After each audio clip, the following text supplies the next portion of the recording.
Although we love all the Harry Potter characters and every Potterhead have a special feeling for each character in that appear in a Harry Potter series. But in this video, I'm gonna list 7 characters which are the best in Harry Potter series. Before starting the video, I want to tell you guys don't worry about this because my list is not over yet. There will be another second and third part of this video where I will mention more Harry Potter characters which are the best. So hello Potterheads, this is your Potterhead Mr. Rajput, and now without wasting any moment, let's begin the video.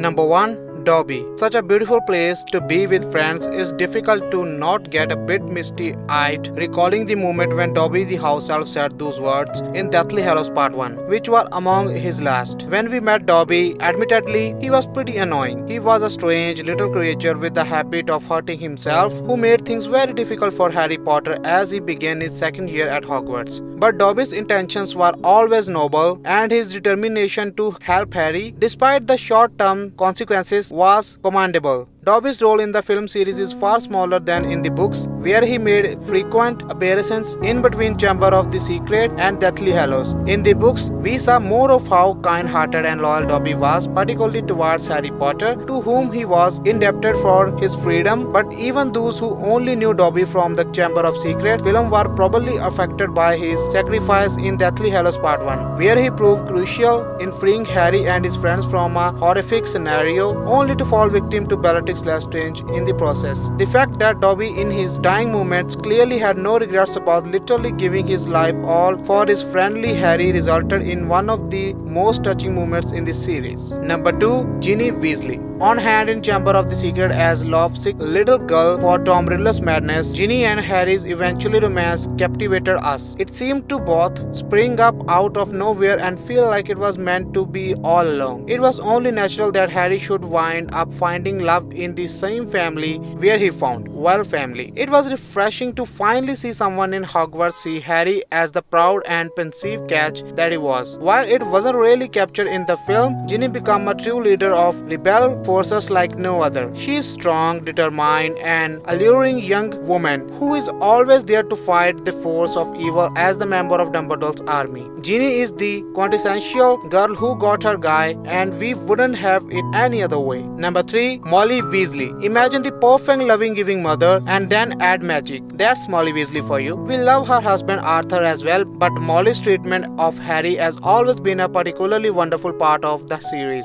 Harry is an orphan treated horribly by his aunt and uncle, and his relationship with his godfather Sirius was tragically short. But since the day Harry met Molly, she's treated him like another son of and given him the love, support, and yes, Christmas presents he'd been asking in his life. While we are used to Molly as a lovable, concerned, or amusingly chastising if we are Fred and Georgie classic mother figure, she also has her own courage and strength to call upon, willingly risking herself as a member of the Order of the Phoenix. And when her children are threatened, well, let's just say Bellatrix Lestrange her lesson the hard way. Number 4. Aleister Mad-Eye Moody. If there is one word that could describe Aleister Mad-Eye Moody in a nutshell, it's grizzled. One of the most renowned aurors of all time, Moody was a fierce fighter for good in the First and Second Wizarding War. He had lost an eye, which was replaced with the magical one. He has a wooden leg, and his face is covered with scars. His experiences in battle left him emotionally damaged as well, paranoid, bitter, and eccentric.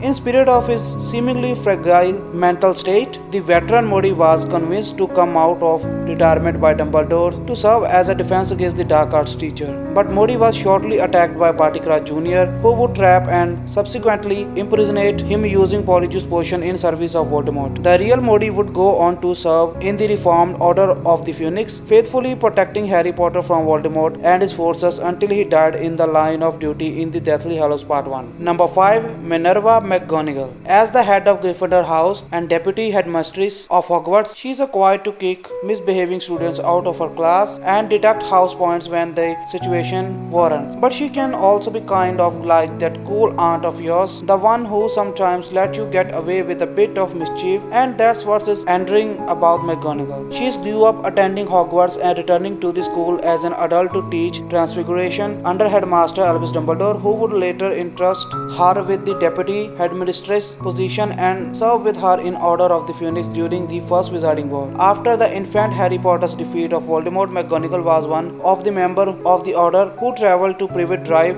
to leave the child in the care of the Dursley family, whom she viewed as a worst kind of muggles. She would later take Potter into her own house at Hogwarts and watch over him throughout his time there. Number 6. Remus Lupin. Harry Potter had a good reason to distrust Defense Against the Dark Arts teachers. Given his experiences in his first 2 years, lucky for him, Remus Lupin was cut from very different cloth than Quirrell or Lockhart. Lupin is a kind, caring presence in Harry's life, and while Dumbledore certainly was already looking out for Harry, Lupin was a much more valuable source of comfort and support for the orphaned boy. During the single year he taught him, at least when it wasn't a full moon, an old friend of Harry's parent, he was able to give Harry personally intimate insight into who they were that no one else had been able to provide. All that, and he is a werewolf. Lupin doesn't see that as a plus of course, but it's a very cool extra component to that character as we see this thoughtful work to control the monster he turns into. And while Lupin's role is lessened after the Prisoner of Azkaban, he remains a dependable figure in Harry's life and a valiant member of the Order of the Phoenix, and eventually for Tonks something even more important. Number 7. Luna Lovegood. I know she is an insane, but it's in a good way. Ron Weasley's characterization of Luna Lovegood is preciously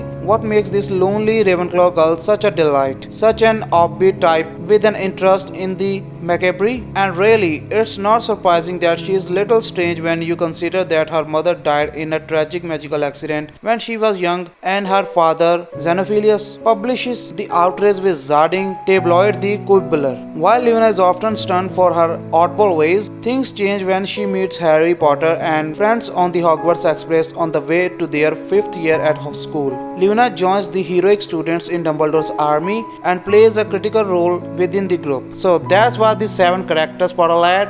I hope you like this video, and don't worry, my list is not over here. There will be a second part of this video and maybe the third as well, where I will mention the more Harry Potter characters. Although we love all Harry Potter characters, but I'm pointing out some major points, major acts that this character have done. So I hope you like this video, and be sure to comment below which character you like the most, and also don't forget to follow him on Instagram, link is in the description, and subscribe this channel if you are new here because I keep bringing Harry Potter stuff every day. And now I will see you in my next one. Till then, take care, goodbye, and stay away from the muggles.